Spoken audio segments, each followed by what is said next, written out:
Gente, vamos lá para mais uma aula deste módulo de procedimentos extrajudiciais e vamos conversar agora sobre o divórcio extrajudicial no cartório. O divórcio extrajudicial no cartório, ele é autorizado aí pela Lei 11.447 de ser realizado por meio de advogado, mas no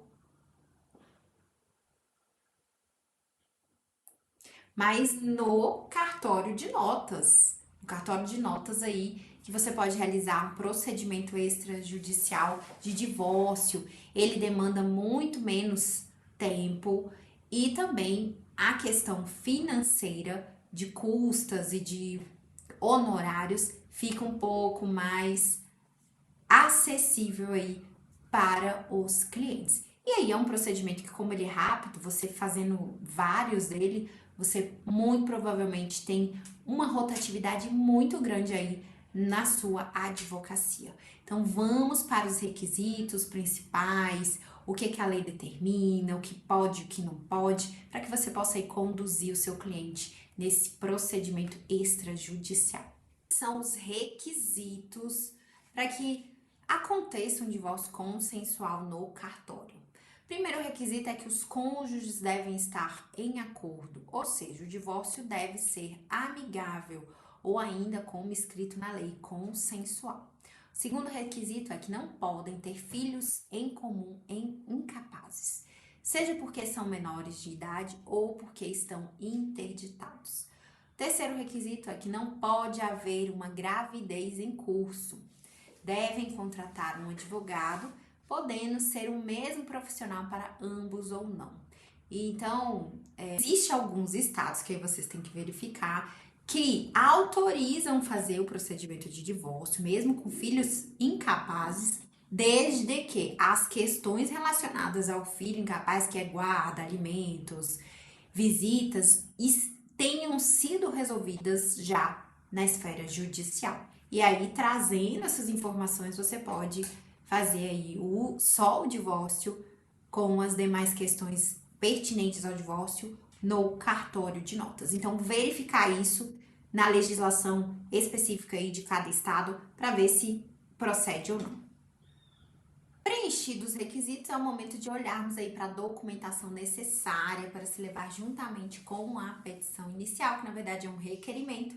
E aí eu vou deixar embaixo aí para vocês a lista de todos os documentos para que vocês possam já se guiar e pedir ao cliente. No entanto, eu recomendo sempre que confirmam e peçam no cartório para vocês verificarem qual é a lista de documentos e exigências de cada tabelionato, tá bom? Então vamos falar agora da estrutura da petição e do que é necessário colocar nela. Como eu sempre venho batendo aqui na tecla, tem que ser uma petição objetiva, em que você vai descrever os fatos sem a necessidade de colocar os motivos pelos quais está acontecendo esse divórcio. Então, basicamente, é escrito na estrutura que tenha endereçamento ao cartório de notas, dados e qualificação das partes, títulos da petição, que é divórcio consensual, os fatos, que é bem objetivo, de maneira resumida. Aqui também você descreve basicamente a data do casamento, o regime de bens, número da certidão do casamento, o nome do casal após o matrimônio, tá? Você não vai adentrar os motivos pelos quais aqueles dois estão se divorciando, não entra no mérito aqui. Fundamentos legais do divórcio, a Lei 11.441 de 2007, Emenda Constitucional 62 de 2010, do artigo 226, parágrafo 6º da Constituição Federal, artigo 1571 do Código Civil, artigo 733 do Código de Processo Civil. Se quiser colocar jurisprudência, pode, mas se não houver nenhuma observação de diferencial que precisa ser chamada a atenção aí do tabelião, para que possa ser mantida aí na escritura, então eu não vejo muito a necessidade de colocar jurisprudência. Então, os termos do divórcio que englobam são os bens e dívidas do casal, se houver, e se forem colocar para partilhar. Alimentos do casal, se houver ou não. Declaração dos filhos menores informando que não tem. O uso do nome depois do divórcio, se vai manter ou se vai voltar a usar o nome de solteiro.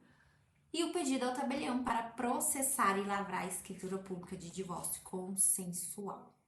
É importante aqui a gente trazer uma informação também que no divórcio consensual, quando se porventura tem partilha de bens e essa partilha vai ocorrer, por exemplo, de forma convencional, que é se for comunhão parcial de bens 50-50%, nessa partilha não vai haver aí recolhimento de tributo, tá bom? Agora, se porventura for uma partilha diferenciada, por exemplo, X bens fica com fulano, X com ciclano, e há uma diferença de valores, esse procedimento de divórcio, que seria rápido, ele vai demandar um pouquinho mais de tempo e muito provavelmente vai ter que passar pela Secretaria de Fazenda do Estado para calcular o tributo sobre essa partilha e ver aí se tem algum excesso e diferença. E aí calcula também o valor do tributo sobre essa diferença. Então, prestem atenção nisso para vocês orientarem o cliente como seria aí a melhor forma de fazer essa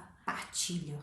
Feito isso, paga o imposto, se porventura foi gerado, o tabelião vai marcar o dia, a leitura da escritura aí na frente dos cônjuges ou representantes, caso seja realizado por escritura pública e ao final as assinaturas. Algumas observações e curiosidades que podem acontecer e que vocês podem realizar o divórcio extrajudicial.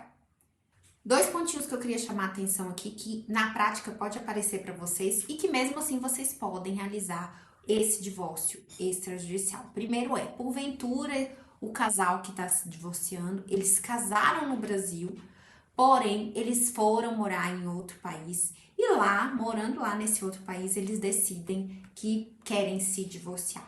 Esse divórcio ele pode ser realizado aqui no Brasil?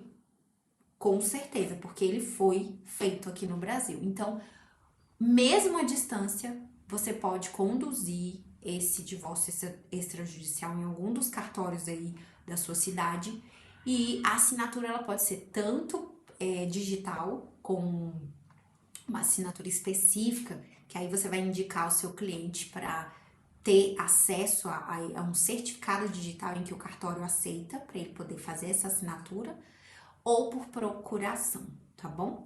E o segundo ponto é que, mesmo eles fora, ou se for uma outra situação de porventura, aqui mesmo no Brasil, mas em estados diferentes, um dos cônjuges estejam realizando o divórcio no local aí onde você tem o seu escritório e outro mora fora, também esse divórcio consensual ele pode ser realizado através de procuração, que aí a parte vai enviar uma procuração para um representante assinar por ele nesse cartório e que essa procuração tem validade de 30 dias, ou também por uma assinatura digital em que o certificado é devidamente reconhecido pelo tabelião, tá bom? Então, essas são as 2 observações aí que eu queria deixar, que foge um pouco do que a gente está acostumado e que se aparece um cliente desse para você, você pode sim, com certeza, monetizar aí com esse procedimento e realizar o acompanhamento desse